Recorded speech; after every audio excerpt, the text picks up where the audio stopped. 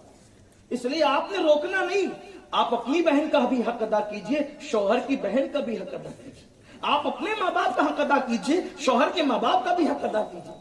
ایک چھوٹی سی بات یہاں یاد آئی، ایک دن شوہر نے اپنی بیوی سے کہا، دیکھو میرے ماں باپ آنے والے، ابھی جلدی کا واقعہ ہے، الگ رہتے تھے، کہا میرے ماں باپ آنے والے، ایک کام کرو ذرا تم یہ ڈش یہ کھانا بنا لو۔ اس نے کہا کہ تھوڑی طبیعت آج اچھی نہیں ہے نا، تھوڑا ہوتا ہے ایسا، میری یہ سب بہنیں نہیں کرتی، کوئی بہن کرتی ہوگی ایسا، جھوٹ موٹ کی بیماری، جھوٹ موٹ کے بیمار نہیں بننا۔ حدیث پاک میں آتا ہے کہ جو جھوٹا بیمار بنے گا گویا وہ اللہ پہ الزام رکھتا ہے، کیونکہ بیمار کون کرتا ہے؟ اللہ کرتا ہے۔ اب آپ جھوٹ موٹ کے اگر بیمار بنے تو آپ نے اللہ پہ الزام رکھا کہ اس نے بیمار نہیں کیا، آپ نے کہا کہ وہ بیمار کر دیا اس نے۔ جو جھوٹا بیمار بنے گا اللہ اس کو ایسی بیماری دے گا کہ دنیا میں اس کا کوئی علاج ہی نہیں ہوگا۔ اس لیے جھوٹ موٹ کا کبھی بیمار نہیں بنا۔ سر نہیں دکھ رہا ہے تو نہیں کہنا۔ ایک مرتبہ میں تقریر کرنے کے بعد جب مسافہ نہیں کرنا چاہتا تھا تو ناظرین لوگوں کے پاس بڑا خوبصورت جملہ ہے، حضرت کی طبیعت ٹھیک نہیں، آپ مسافہ نہیں کریں۔ میں نے کہا نہیں بھائی میری طبیعت ٹھیک ہے، میں 1.5 گھنٹہ تقریر کرتا ہوں، میری طبیعت، مجھے کیوں بیمار کرتے ہو؟ مسافہ نہیں کرنا ہے، نہیں کرنا ہے، مجھے جلدی میں نہیں کرنا چاہتا ہوں آج مسافہ، میں جلدی میں نہیں کرنا، آپ مجھے بیمار نہیں کہیں۔ لیکن یہ کیا ایسی بات نہیں، یہ بات چھوٹی چھوٹی ہے لیکن اس کا انجام بڑا بھیانک ہے۔ 1.5 گھنٹے تک مولانا چیخ رہے تھے، آخری میں مسافر کی بات آئی تو بولے بیمار ہے حضرت۔ تو یہ 1.5 گھنٹے تک چیخ کون رہا؟ طاقت مسافر میں زیادہ لگتی ہے کہ تقریر میں زیادہ لگتی ہے؟ اس لیے یہ سب باتیں مت کیا کرو، اس سے بہت بھیانک انجام ہوتا ہے۔ یہ باتیں چھوٹی ہے لیکن ہے بہت بڑی۔ تو اس کہا کہ میری طبیعت ٹھیک نہیں آج، تو کہا کہ پھر تو میرے ماں باپ آ رہے نا، کہا ہوٹل سے منگا لیں گے نا، کھانا ہوٹل سے آ جائے گا، کوئی بات نہیں ٹھیک ہے۔ شام ہوئی، ہوٹل کا کھانا آ گیا، کہا آپ کے اماں ابا آئے نہیں؟ کہا آنے والے۔ تھوڑی دیر میں دیکھا کہ ساس سسر نہیں آئے، یعنی شوہر کے اماں ابا نہیں، خود کے اماں ابا آئے۔ کہا کہ ارے آپ لوگوں نے اطلاع نہیں دی، اطلاع کے بغیر آ گئے؟ کہا صبح تو داماد راجا کو فون کیا تھا کہ ہم آنے والے، انہوں نے فون اٹھایا تھا، تو کہا کہ آپ نے مجھے بتایا تک نہیں، آپ مجھے بتاتے تو میں کچھ ماں باپ کے لیے انتظام تو کرتی، یہ ہوٹل کا کھانا یہ وہ ایسا ویسا کھانا ہوتا ہے، ارے ذرا اچھا بناتی۔ تو مسکرا کے کہا اگر میرے ماں باپ ہوٹل کا کھا سکتے ہیں تو آپ کے ماں باپ کیوں نہیں کھا سکتے؟ اس طرح نہ کیا کرو، یعنی اپنے ماں باپ کے وقت میں کوئی بیماری نہیں ہے، سسر سا اور شوہر کے ماں باپ کے وقت بیماری، ایسا نہ کرو، حقوق ادا کرو۔ تم دوسروں کے حقوق ادا کرو گی ہمیشہ سکون سے رہو گی۔ حق مانگنے والا بے چین ہوتا ہے، حق ادا کرنے والا ہمیشہ پرسکون ہوتا ہے۔ زمین کے اوپر کا سکون چاہتے ہو اور زمین کے اندر کا سکون چاہتے ہو تو لوگوں کی حق تلفی نہ کرو، لوگوں کے حقوق ادا کرو۔ اگر مرغی پال رہے ہو تو مرغی کا بھی حق ادا کر دینا، ورنہ قیامت کے دن مرغی کا حق نہ ادا کرنے کی بنیاد پر اللہ رب العزت کی عدالت سے جہنم میں جانے کی وعید سنائی جائے گی۔ حضور علیہ السلام نے فرمایا اگر مرغی تمہارے ذمے پر ہے، کھانا پانی اس کا، اگر تم نے مرغی کو بھوکا رکھا تو مرغی کی بنیاد پر بھی تم جہنم میں جا سکتے ہو۔ اس لیے تھوڑا خیال کیا کرو، صرف نماز روزہ حج زکات کی عبادت نہیں ہے، یہ بھی عبادت ہے۔ تو عرض کر رہا تھا کہ حضور علیہ السلام ایک بڑھیا کی خبر گیری کے لیے جاتے تھے، اب وہ کام تھا، حضور تو پردہ فرما گئے، کون جائے گا؟ کام نہ لکھا تھا نہ نام لکھا تھا۔ فاروق اعظم نے معلوم کر لیا کہ یہ کام کون سا ہے۔ فاروق اعظم گئے تو کیا دیکھا کہ جس بڑھیا کے گھر کے کام کاج کی ذمہ داری کسی کا نام نہیں لکھا ہے، وہ کام بھی ہو چکا ہے اور کوئی خدمت کر کے پورا اسرار خادم جا بھی چکا ہے، چلا گیا۔ کون تھا بھائی؟ نام ہی نہیں ہے یہاں تو، اور ہم تو سارے کام نام کے لیے کرتے ہیں۔ میں اپنی قوم سے یہی کہتا ہوں، چندہ نام کے لیے لکھا رہے ہیں ہم، مسجد مدرسے نام کے لیے بنا رہے ہیں ہم، محفل نام کے لیے سجا رہے ہیں ہم، میت نام ہو جائے گا اپنا۔ اور جو اللہ کے لیے کام کرتا ہے، قبر کا نشان رہے نہ رہے تمہارے ناموں کا نشان ضرور رہے۔ حضور حافظ ملت فرماتے تھے لوگ نام کے لیے کام کرتے ہیں، لوگوں کام کرو نام تو ہو ہی جائے گا۔